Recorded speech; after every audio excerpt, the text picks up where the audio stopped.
أشهد أن لا إله إلا الله وحده لا شريك له وأشهد أن محمدا عبده ورسوله أما بعد فأعوذ بالله من الشيطان الرجيم بسم الله الرحمن الرحيم الحمد لله رب العالمين الرحمن الرحيم مالك يوم الدين إياك نعبد وإياك نستعين اهدنا الصراط المستقيم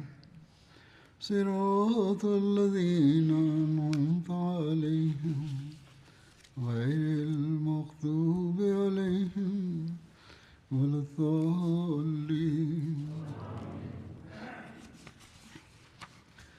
وأقسموا بالله جهد أيمانهم وأقسموا بالله جهد أيمانهم لئن أمرتهم ليخرجن قل لا تقسموا طاعة معروفة إن الله خبير بما تعملون قل أطيعوا الله وأطيعوا الرسول وإن تولوا فإنما عليه ما حمل وعليكم ما حملتم وإن تطيعوه تهتدوا وما على الرسول إلا البلاغ المبين وعد الله الذين آمنوا منكم وعملوا الصالحات ليستخلفنهم في الأرض كما استخلف الذين من قبلهم ولا يمكنن لهم دينهم الذي ارتضى لهم ولا يبدلنهم من بعد خوفهم أمنا يعبدونني لا يشركون بي شيئا ومن كفر بعد ذلك فأولئك هم الفاسقون وأقيموا الصلاة وآتوا الزكاة وأطيعوا الرسول لعلكم ترحمون. After reciting the Tashahhud, Ta'awudh and Surah Al-Fatiha, Hazrat Khalifatul Masih V, may Allah be his helper, recited verses 54 to 57 of Surah An-Nur and said, by the grace of Allah the Almighty, 117 years have passed since the system of Khilafat was established in the Ahmadiyya Jamaat. This system was established in 1908 in accordance with the promises of Allah the Almighty and the prophecies of the Holy Prophet, peace and blessings of Allah be upon him.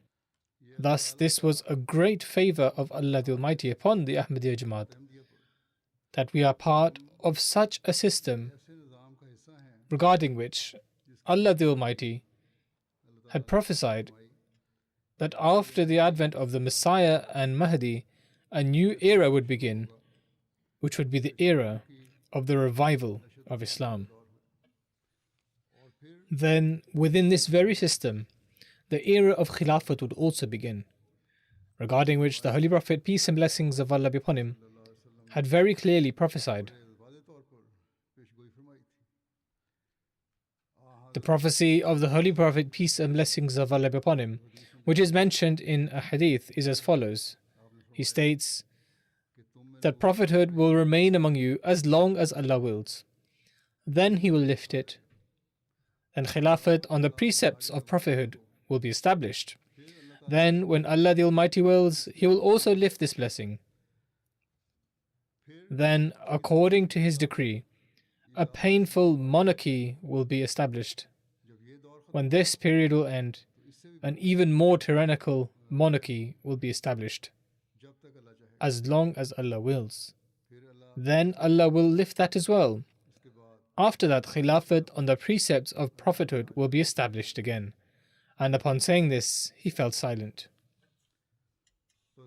So this was the prophecy of the Holy Prophet, peace and blessings of Allah be upon him, according to which, by the grace of Allah the Almighty, after the advent of the promised Messiah, peace be upon him, a new era of the revival of Islam began.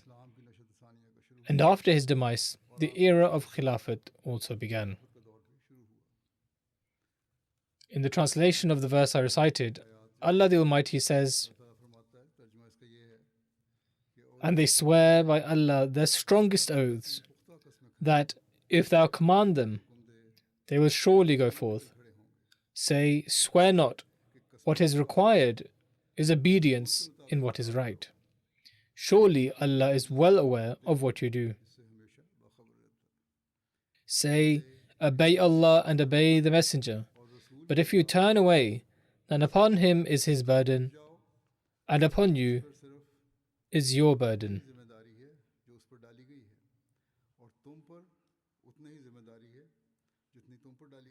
And if you obey him, you will be rightly guided. And the Messenger is not responsible but for the plain delivery of the message.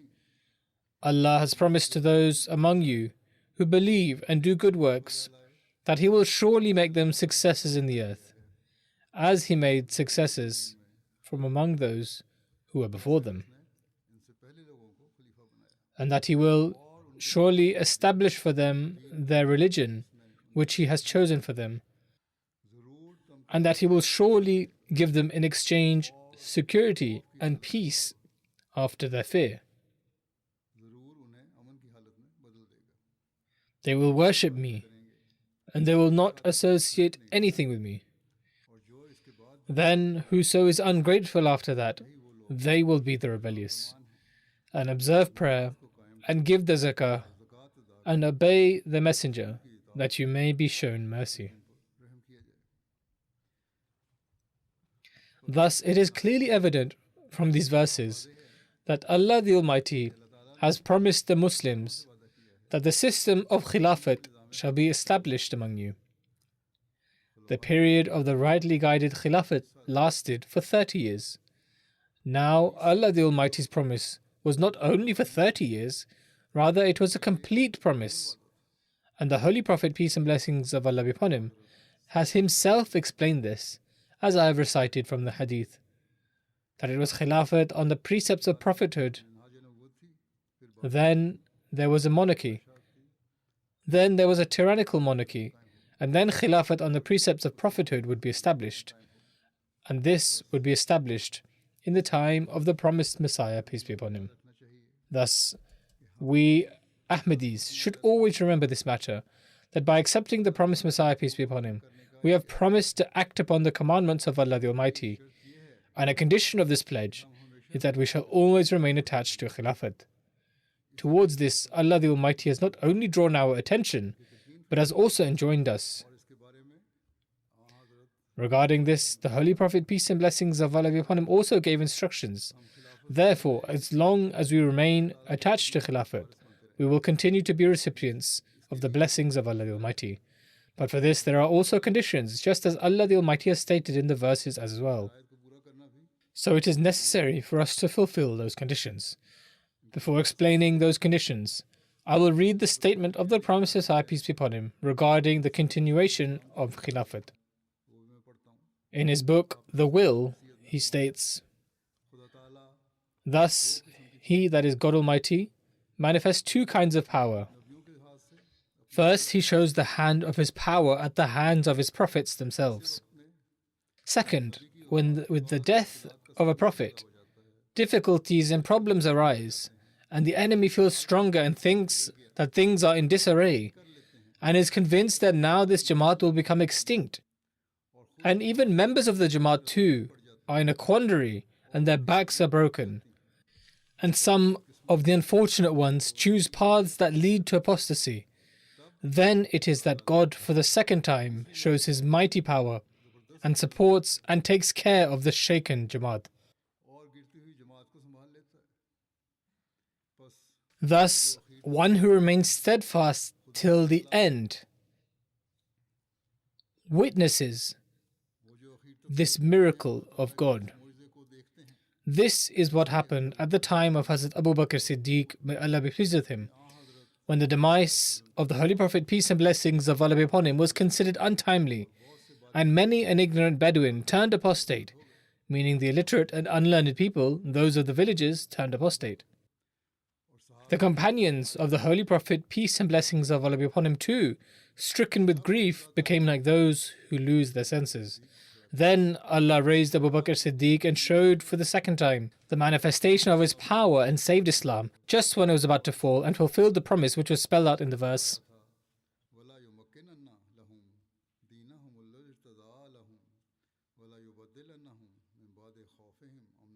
That is, after the fear, we shall firmly re-establish them.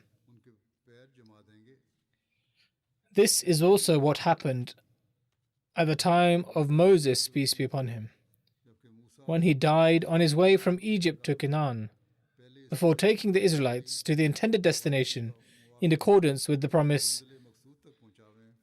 At his death, Israelites were plunged into deep mourning. The Prophet Messiah, peace be upon him, says, "So, dear friends, since it is the Sunnatullah, that is the practice of God, from time immemorial, that God Almighty shows two manifestations so that the two false joys of the opponents be put to an end. It is not possible now that God should relinquish His Sunnah of old.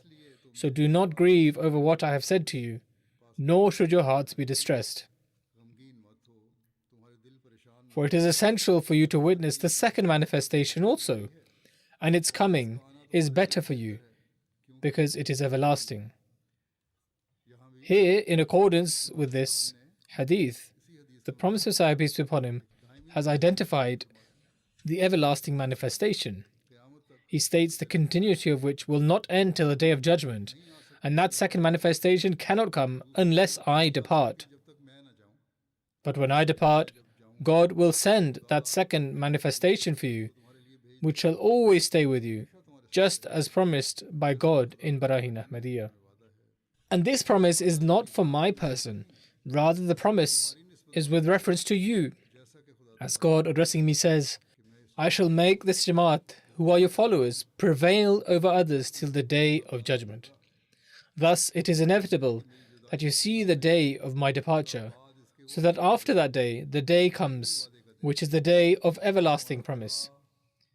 Our God is He who keeps His promise, and is faithful, and is a truthful God. He shall show you all that He has promised. Though these days are the last days of this world, and there are many a disaster waiting to happen, yet it is necessary that this world continues to exist until all those things about which God has prophesied come to pass. I came from God as a manifestation of divine providence, and I am a personification of His power. And after I am gone, there will be some other persons who will be the manifestation of the second power of God. So while waiting for the second manifestation of His power, you all together keep yourselves busy praying, and let a Jamaat of righteous people, one and all, in every country keep themselves busy in prayers, so that the second manifestation may descend from heaven and show you that your God is such a mighty God.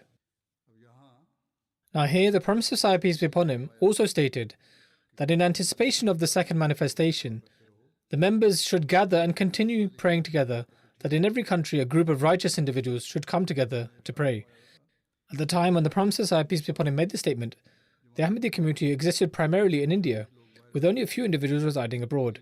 Yet in a way, he also made a prophecy that in the future, the Jamaat would spread to every country, as he instructed that these prayers be made in every land. And today we are witnessing that era, where the Ahmadiyya community has spread across the world, and everywhere we see deep bonds of loyalty, love and attachment to Khilafat. even among those living in far-off lands.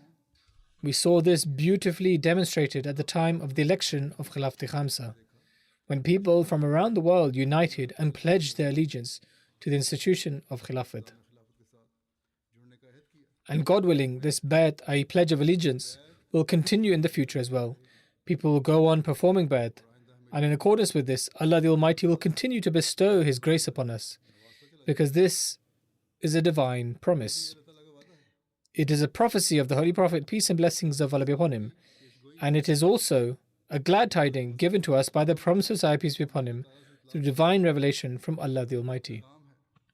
Therefore, we must remain firmly attached to Khilafat and be prepared to make every sacrifice for the establishment and support of the system of Khilafat. If we continue to do so, then we will remain connected to Khilafat until the Day of Judgment. Our future generations will also remain attached to it, and they will continue to receive its countless blessings. Some people are under the impression that perhaps Khilafat in the Ahmadiyya community might one day turn into a monarchy. However, this is completely contrary to the promise of Allah the Almighty, the prophecy of the Holy Prophet, peace and blessings of Allah be upon him, as mentioned in the hadith I recited, and the statements of the Promised Messiah, peace be upon him. All of these clearly indicate that the Khilafat in the Ahmadiyya Muslim community will, God willing, always remain a spiritual Khilafat, and its system will continue until the Day of Judgment. There will never come a time when it can be said that monarchy has crept in. Some mischief makers begin to suggest that monarchy has developed within the Ahmadiyya community, but this can never happen. This is the promise of Allah the Almighty, and God willing, the spiritual Khilafat will always remain established. Allah the Almighty has promised He will surely establish Khilafat among you as He established it among those before you. This refers not to a worldly or monarchical Khilafat, but to a spiritual Khilafat which Allah Himself has given as an example. As the Holy Quran and the history of the Prophets show, there was a system of Khilafat directly established by Allah. In addition to that, there is another system that Allah established, which began with the era of the rightly guided caliphs, and that system continues to this day. On one occasion, Hazrat Mirza Bashir Ahmed Sahib also wrote an article on this subject. He expressed the thought that perhaps a time might come when a monarchical system could emerge. When Hazrat Muslim Maud, may Allah be pleased with him, came to know of this, he strongly refuted and rejected this notion and firmly stated that monarchy would never enter the Ahmadiyya community as long as spirituality and righteousness remain established, God willing. And indeed, these will remain established. As a Muslim, may Allah be pleased with him, further stated that the promises which Allah the Almighty has made to the Promised Messiah, peace be upon him, as he himself declared, will not be fulfilled unless the system of spiritual Khilafat remains intact. Therefore, no such system will ever arise in the Ahmadiyya community that could harm or weaken the institution of Khilafat. Hazrat Mirza Bashir Ahmed Sahib fully understood the status of Khilafat and was deeply and faithfully devoted to it. Hence, there was no question of him holding any opinion contrary to it. In fact, he would say, if I ever hold a view on a matter and the Khalifatul Masih decides differently, I never even allow the thought to enter my heart that I have a personal opinion. This was true loyalty, perfect loyalty. In any case, from this perspective as well, we must have complete faith in the promises of Allah the Almighty, that the institution of Khilafat is, by the grace of Allah, a system that has been established according to His will, and it shall continue to function in accordance with that divine will. No form of worldly monarchy will ever enter into it. The Khalifa of the time rises in the depths of the night to pray for the members of the Jamaat. Is there any king in the world who does such a thing? So if we keep this in mind and act accordingly, only then can we attain success. Allah the Almighty has promised that this blessing will be granted to those who obey Allah and His Messenger. Therefore, as long as there are people among us who continue to obey the commandments of Allah and His Messenger, we will continue to receive a share of this divine promise. Those people will continue to benefit from it. However, if there are any who do not, then such individuals will be cut off. But the promise of Allah will never fail, God willing. Allah the Almighty has said, and if you obey Him, you will be rightly guided, and you will continue to receive guidance. And then Allah Almighty says,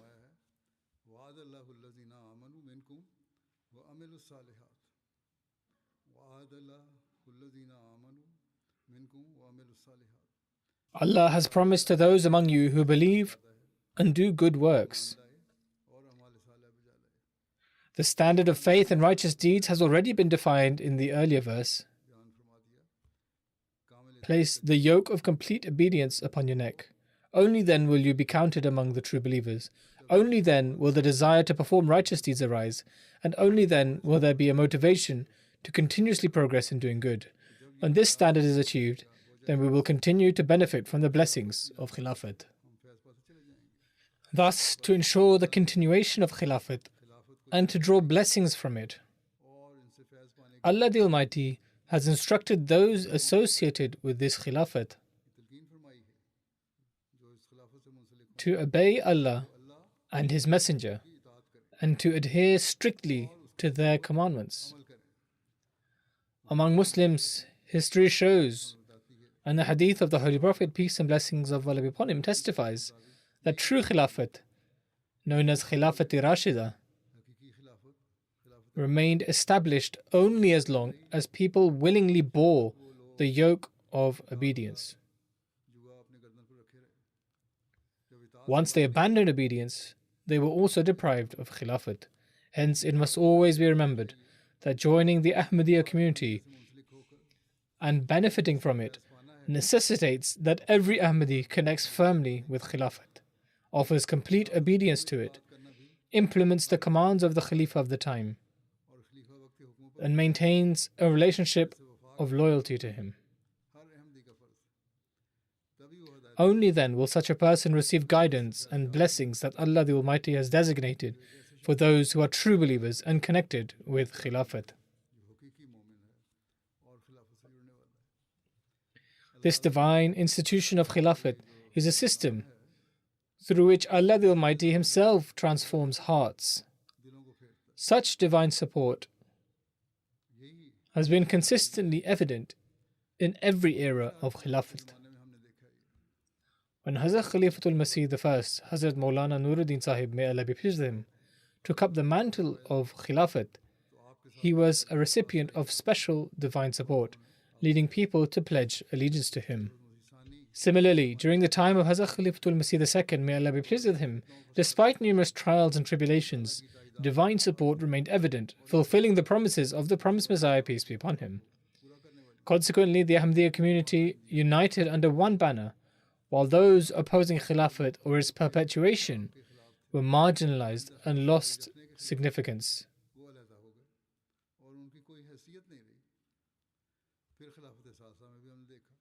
Then we witnessed the era of the third Khalifa, how everyone united at the hand of one man. Then we witnessed the era of the fourth Khalifa, as no calamity could scatter the community. Similarly, in the era of the fifth Khalifa, as I have mentioned several times previously, we witnessed unprecedented unity, not seen anywhere else.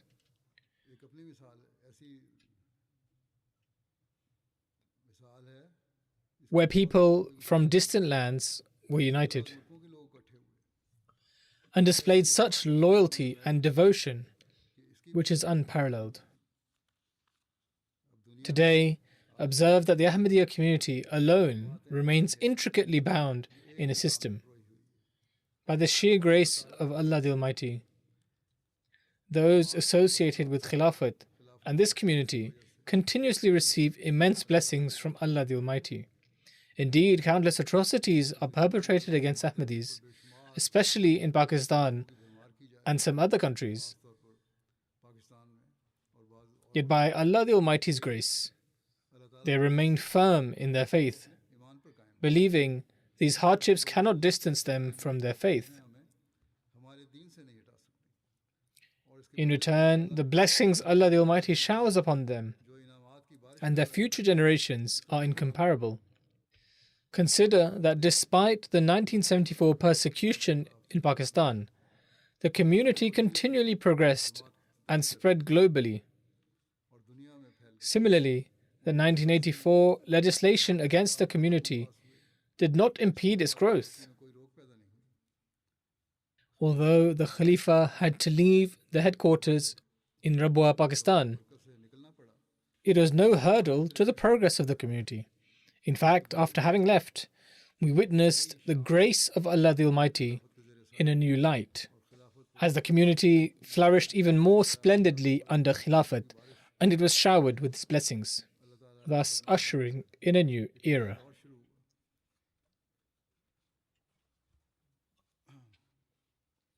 During the era of the fourth Khalifa, we again witnessed remarkable progress, and this growth continues today despite unprecedented persecution from the enemy.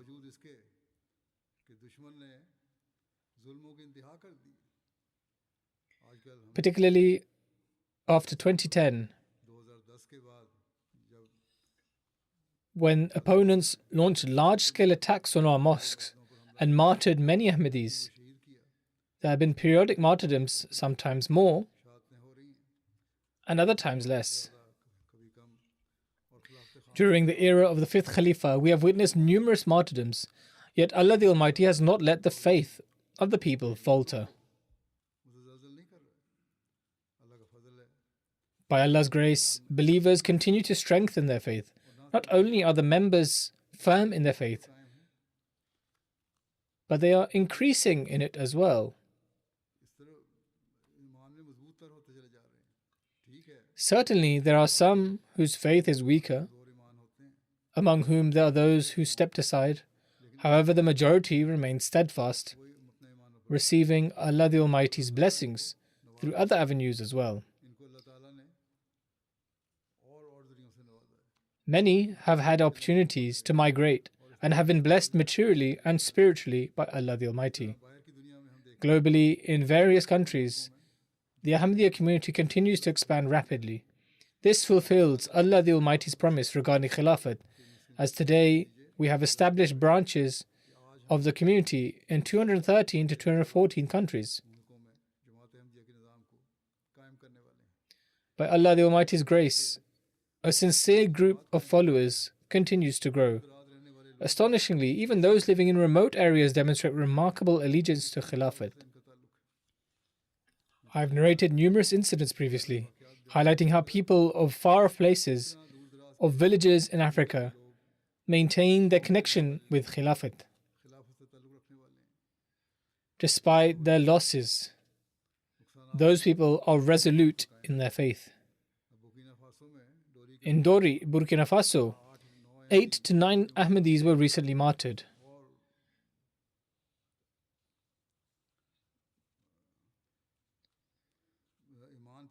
And they offered their lives with unshakable faith. Their offspring and progeny remained steadfast in their faith, declaring the same faith in the promised Messiah, peace be upon him, as that of the martyrs, and their readiness to sacrifice everything for Khilafat and the establishment of its system.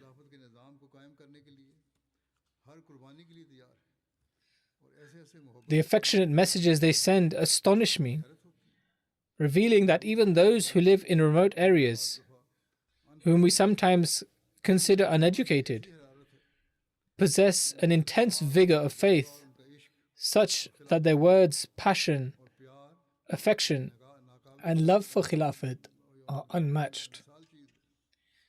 It is indeed Allah the Almighty's grace that is fulfilling His promise that Khilafat will remain forever. And in order to maintain this eternal system, He is instilling faith into people's hearts and increasing it continually. During my visit to an African country, a disabled man with severely impaired arms greeted me, clasping my hand with astonishing strength that it felt as if my hand was in a clamp, And he expressed such profound love that it left me astounded. I was astonished to see such deep love despite our unfamiliarity. It was purely out of his love for Khilafat.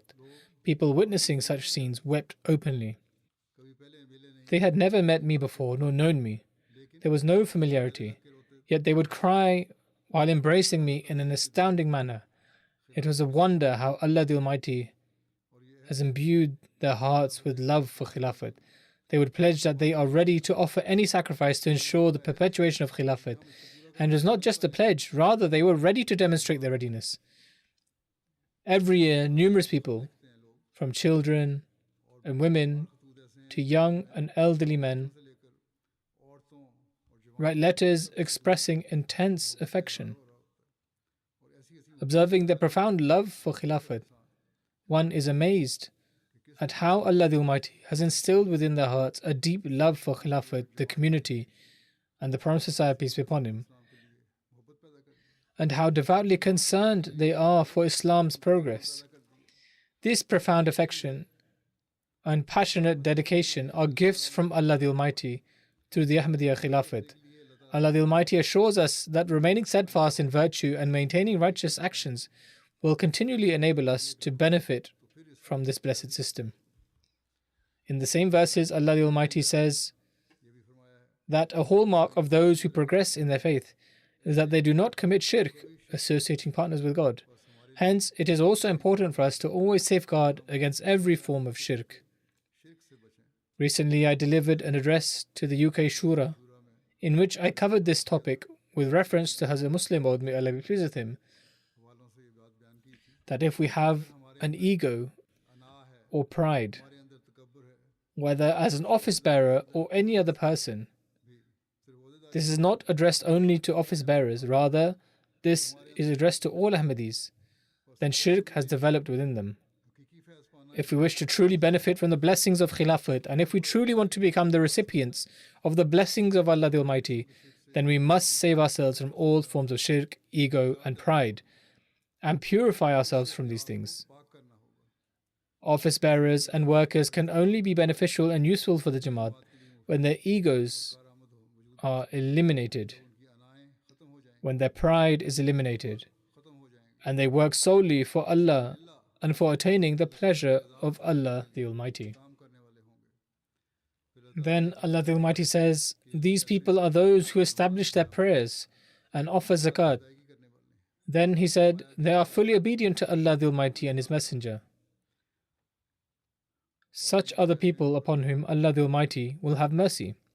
Thus, in order to attain blessings from the bounty of Khilafat, which Allah the Almighty has bestowed through the promised Messiah, peace be upon him, every Ahmadi should remember the commandment of Allah the Almighty, that this promise of continuing the blessed institution of Khilafat or attaining blessings from Khilafat is with those who show complete obedience. They must always keep the worship of Allah the Almighty at the forefront, because only those are completely obedient to Allah who always remember Allah the Almighty and worship Him. As we know, when it comes to worship, Allah the Almighty has commanded us time and again to establish our salat. Establishing salat is extremely important. Every Ahmadi who considers themselves to be associated with Khilafat, those who wish to be attached to Khilafat, or those who wish to reap the blessings of Khilafat, should bear in mind that they must give their utmost attention towards establishing salat. At one instance, whilst explaining the meaning of salat, Hazrat Muslim Maud, may Allah be pleased with him, has excellently stated that the best facet of salat is the Friday prayer, during which the Imam delivers a sermon and imparts advice.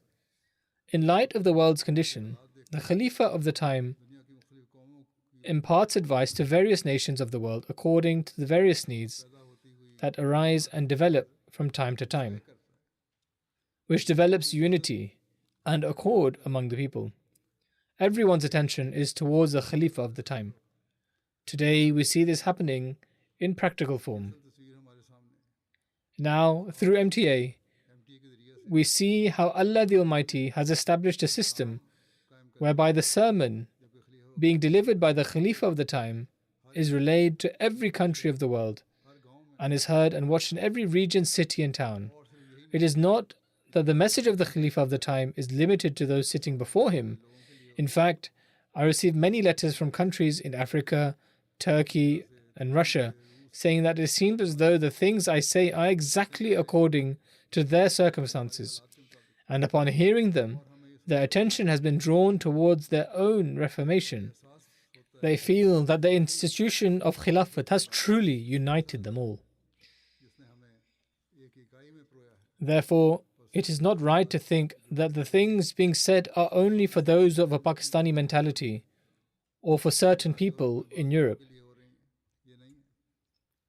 In fact, from the letters I receive, it is evident that in every corner of the world, in every country, they find certain relatable aspects from the narrations, which give them an opportunity for their own reformation. These days, I am speaking on Islamic history, about the life of the Holy Prophet, peace and blessings of Allah be upon him, in which there are many aspects that serve as guidance for us, and people benefit significantly from them. In addition, they are learning about Islamic history, about the foundations of Islam. In the same vein, they have also learned about the lives of the companions, while also learning about the Holy Prophet, peace and blessings of Allah be upon him's excellent example in various circumstances.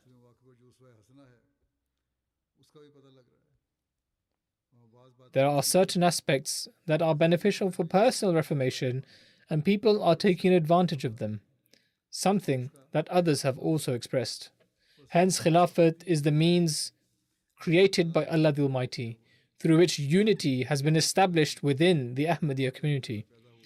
All Ahmadis across 215 countries in the world are united as one and attached to this institution and are striving towards their reformation. Allah the Almighty has also commanded the paying of zakat, which is very necessary for purifying one's wealth. In order for one to purify their wealth, this is necessary. This also includes other forms of financial sacrifices. Today, we see that this financial system exists only through the Ahmadiyya community. It is in obedience to the Khalifa of the time that by offering financial contributions, the needs of the Jamaat members and the Jamaats are being fulfilled. If there is a shortage in one country, then that shortage is resolved by another country. Although people in Africa offer many sacrifices, the sacrifices are such that their expenses are far greater than their collection. Hence, funds from foreign countries are sent to Africa, which enable the operation of schools, hospitals, mission houses, and mosques. The people there are very grateful for how Allah the Almighty has enabled them to be part of the system of the Jamaat and benefit from it. Whenever opponents reach this country, there are instances where they say you should forsake Qadianiyat, Mirzayat, or Ahmadiyat, as Ahmadis do not follow the teachings of Islam. However, people respond to the non-Ahmadis who approach them by saying that they have not yet to teach them anything. In contrast, the Ahmadiyya community has come to our villages, towns and cities, and they have built mosques. They have also focused on our education by providing us with schools, built hospitals for us, and taught us faith. They teach us the Holy Quran. They teach us the translation of the Holy Quran, whereas they, the non-Ahmadis, have not done anything, yet they come after them to oppose the Ahmadis and to declare them non-Muslims. If the Ahmadis are not Muslims, then no one in the world can be regarded as Muslims. This is the response of new converts. Hence, it is through the initiated institution of Khilafat that Allah the Almighty has established a spirit of financial sacrifice in people's hearts. Through the institution of Khilafat, financial contributions and zakat are then utilized in the most appropriate and true manner, while the poor are also being taken care of. The needs of the needy are being fulfilled, and the work of spreading Islam is also being done. In any case, as I said before, there are certain regions facing great hardship on account of their circumstances, like Bangladesh, certain Arab and African countries, and Pakistan too. There are still other places like Palestine. The few Ahmadi Muslims living there nowadays are also facing tremendous hardship. Generally, the entire nation of Palestine is trapped in a terrible state. Truly inhumane atrocities are being perpetrated against them.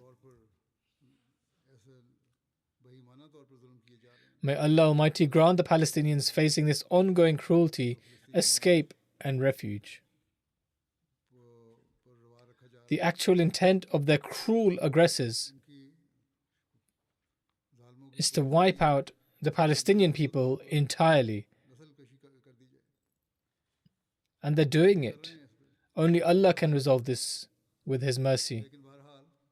Yet the Ahmadi Muslims among them, despite seeing all of these monstrosities, still express gratitude for having the institution of Khilafat, which they say comforts us and tries to fulfill our needs. We observe in today's world, just like the promised Messiah, peace be upon him, had warned, that many calamities shall descend. Some are natural disasters, while others are the consequences of man's own indiscretions and ego, due to which the world is embroiled in corruption and disorder, resulting in wars and widespread conflict. If these people still don't turn their attention toward God, then a destruction is about to befall the world, which the promised Messiah, peace be upon him, repeatedly prophesied. Thus, it is the duty of those who are attached to the institution of Khilafat that they realize that they must save the world from this destruction.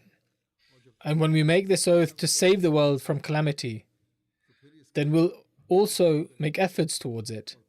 And this involves doing everything we can to save humankind, including utilizing all of our means and abilities for delivering Islam's message to the world,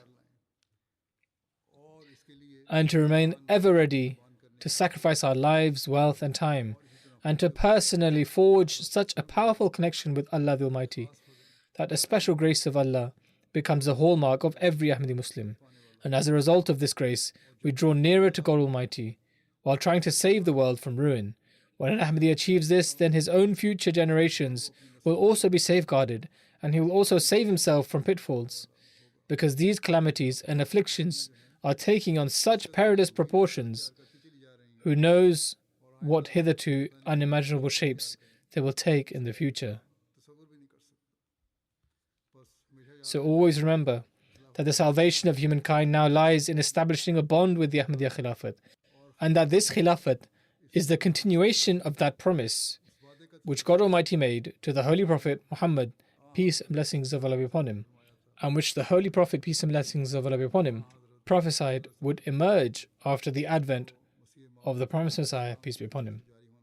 Hence, it is through this link to the Ahmadiyya Khilafat that one is led to Allah Almighty, and it is a chain for continuing this system. Every Ahmadi Muslim ought to strive towards this, for when we do this, then God shall make us the inheritors of His blessings, and those blessings shall be so great that they will not descend upon anyone else in the world. The promised Messiah, peace be upon him, states in a quote of his, which I'll present here at the end, "Don't think that God will let you go to waste. You are the seed which the hand of God has sown in the earth. God says that this seed will grow and flower, and its branches will spread in all directions, and it will become a huge tree. So blessed is the one who believes in what God says and does not fear the trials which he suffers on his path. For the coming of trials is essential so that God may try you to see who is true in his declaration of Bayt and who is false. Whoever falters in the face of a trial would do no harm to God whatsoever, and ill luck would only land him in hell. Were he not born, it would have been better for him. But all those who remain steadfast till the end They will be shaken with quakes of calamities and battered with storms of misfortune, ridiculed and mocked by people, and hated and reviled by the world, shall at last come out victorious, and doors of blessings shall be thrown open for them.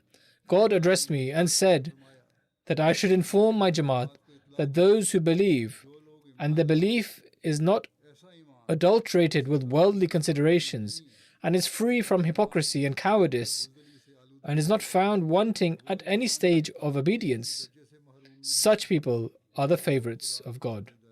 And God says that indeed these are the ones whose station is that of truth. Thus, it is purely the grace of Allah the Almighty, as I have already mentioned, that in every corner of the world, in every country, Allah the Almighty has provided the Ahmadiyya Muslim community, the Promised Messiah, peace be upon him, an institution of Khilafat Ahmadiyya with such individuals who are ever growing in the standards of their sacrifices. The promises made by Allah the Almighty to the Promised Messiah, peace be upon him, are being fulfilled before our very eyes.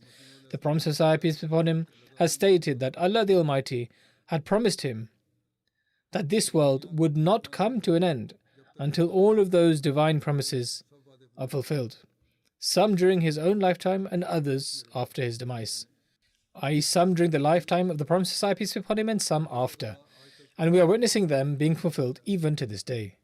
Those who remain attached to the institution of Khilafat are also witnessing this, and God willing, they shall continue to witness it in the future as well. Therefore, it is incumbent upon each and every one of us to strive to instill the grandeur of God in our hearts, in order to become the recipients of those glad tidings that the Promised Messiah, peace be upon him, conveyed to us through divine revelation, and to benefit from the promise of Allah the Almighty's grace. Not only establish His grandeur in our own hearts, but also in the hearts of others, and in the hearts of our progeny.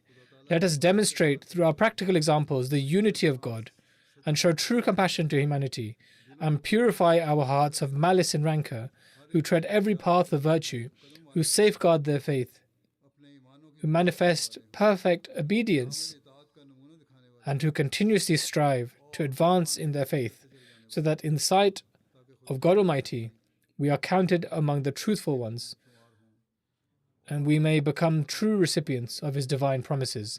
May Allah the Almighty grant us the ability to do so. May Allah the Almighty enable every one of us to always be ready to offer every sacrifice for the establishment of Khilafat Ahmadiyya. And may we fulfill the pledge we take in various times, which is also included as part of the pledge in the auxiliary organizations and whose members also recite it. May Allah the Almighty bring about such an era in our lifetime wherein we witness the flag of Allah the Almighty's unity aloft in every part of the world, and people enter in droves into the servitude of the Holy Prophet, peace and blessings of Allah be upon him, and strive to become among those who demonstrate perfect obedience.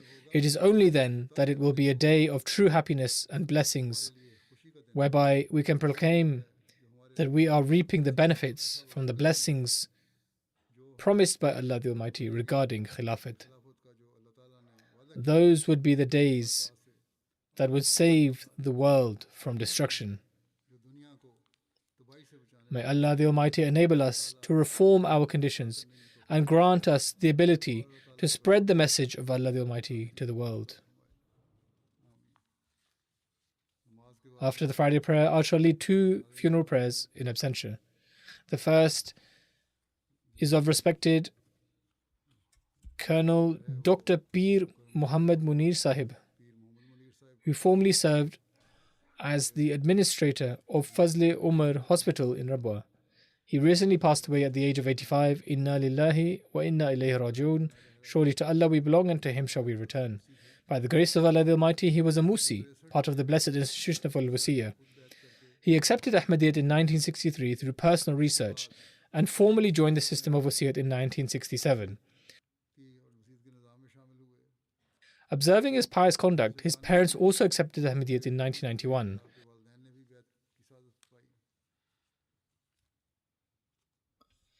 After retirement from military service, Colonel Peer Muhammad Munir Sahib had the opportunity to serve as Naib Emir of the district Multan.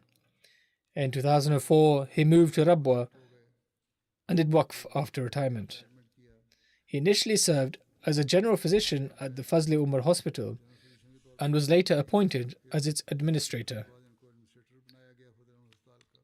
He served in this role for 12 years with great sincerity and compassion and fulfilled his responsibilities. Due to declining health, he was relieved from administrative duties in 2017, but continued to serve as a physician in the ENT department.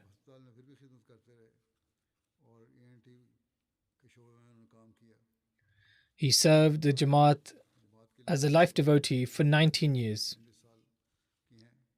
His wife, Amatul Malik Sahiba, who is the granddaughter of Hazrat Dr. Mir Muhammad Ismail Sahib, says, "He was a deeply affectionate father, a kind husband, and treated all his relatives with love and kindness. He had a great bond with the Jamaat and Khilafat. He endeavored to fulfill his work with utmost honesty." She says, "I was married to him for 60 years. He was extremely gentle-natured and cared for everyone and looked after my own parents, my siblings, and his own parents equally well. To him, humanity always took precedence. Even when he came home late from duty and I inquired, he would say, 'Other people deal with files which they can set aside at will, but my work is with human beings, and it is my duty to attend to their needs.'" She recalls one particular day he returned home very late. When asked why he came late, he said there was a cleaner, not even from the hospital, who needed surgery and had no one to care for him. So I stayed by his side to look after him. He was regular in tahajjud, fasting, salat, and other voluntary prayers. He observed the fast every Thursday, as mentioned earlier. His devout conduct led his parents to accept Ahmadiyyat in 1991. His mother used to say, "We believed, God forbid, that Ahmadis do not believe in the Holy Prophet, peace and blessings of Allah be upon him, and only believe in Mirza Sahib. I disliked this, but when I saw that my son offered tahajjud and was regular in his prayers, I realized that Ahmadis could not be in the wrong." Thus, his own conduct became a means for his parents' acceptance of Ahmadiyyat. Because he accepted Ahmadiyyat after his own research, he was a deeply practicing Ahmadi. His love and reverence for Khilafat were immense. He always remained firmly attached to Khilafat and advised his children to do the same, especially in times of difficulty, urging them to write to the Khalifa of the time. He had no desire for office or rank. Rather, he once wrote to me saying, "Appoint me wherever you see fit. I am ready for any service." He is survived by his wife, 3 sons, and several grandchildren. May Allah the Almighty bestow His forgiveness and mercy upon him. The second mention is of respected Salima Zahid Sahiba, the wife of Samiullah Zahid Sahib, a missionary currently serving in Canada. She also passed away recently. Inna lillahi wa inna ilayhi raji'un. Surely to Allah we belong and to Him shall we return. She was a Musia and is survived by her husband, 1 daughter, and 3 sons. One of her sons, Ataul Momin Zahid Sahib, is a missionary and a teacher at Jamia Ahmadiyya UK. Ataul Momin Zahid Sahib writes that without exaggeration, his mother taught the Holy Quran to approximately 60 to 70 children.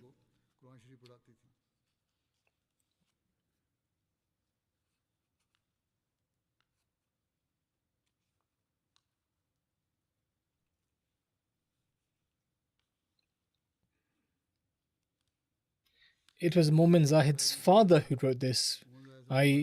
Momin Zahid's mother, without exaggeration, taught the Holy Quran to approximately 60 to 70 children.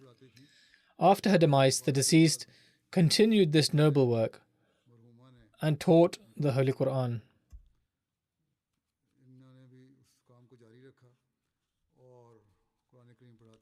In fact, many people from the Ahl Hadith and Ahl Sunnah would openly acknowledge that it was she who taught their children the Holy Quran. He writes that she was very blessed and had a simple disposition and was very loyal and sincere. She always served others and gave preference to the needy over her own self. Her son Atal Mu'min Zahid states that even in times of hardship, she prioritized helping others rather than spending on herself. May Allah the Almighty bestow His forgiveness and mercy upon her as well.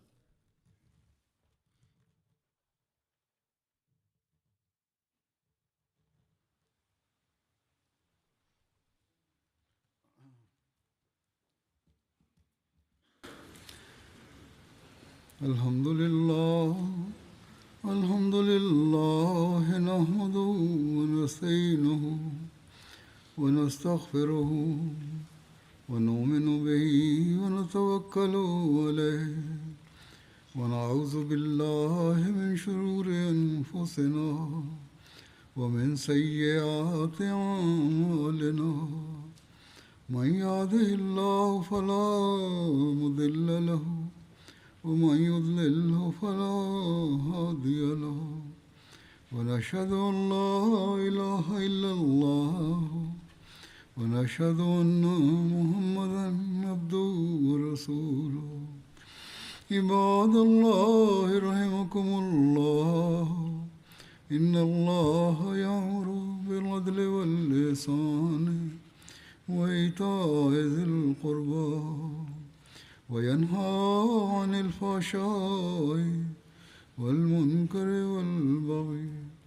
يعظكم لعلكم تذكرون اذكروا الله يذكركم وادعوه يستجب لكم ولذكر الله أكبر